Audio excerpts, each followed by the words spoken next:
Looks That Kill has one of the best dust jackets I've ever seen. It's an acetate material with a very astute application of blending stylish design with protective function that also allows for the cover art on the book itself to be completely free of any text or whatnot. Less astute in its physical design is the unnecessarily large page size, especially stupid for a paperback this thin. It just makes it floppy and unwieldy when reading, in addition to requiring more money and space than it needs. On the snazzy jacket, Jack claims this is volume 1, which, depending on how you look at it, if you understand the context, can be true. However, from the outside, it's very confusing as this is the second published book in a series that only has 2 books, and it's not a prequel either. But my point is, don't be confused by that, just completely ignore the fact that it says volume 1. You should still read the first published book, Seductive Espionage, first.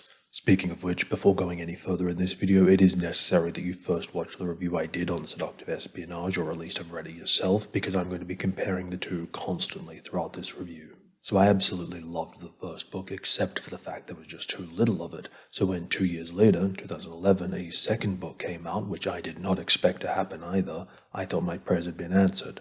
Well, not exactly. I was anticipating just more of the same as the first book, where it took a bird's eye view of the whole Yuki 7 world, but I was pleasantly surprised to see that instead they have this second book just focus on one of Yuki's specific adventures, which for a sequel I actually think is the smarter route, because now they're introducing some depth and giving a more complete view of one of these stories, something that was tantalizingly absent from the first book. However, once I actually started reading, I realized that although this was a smart step for the creators to take, unfortunately the execution takes an inexplicably disastrous step way back. The thing that made the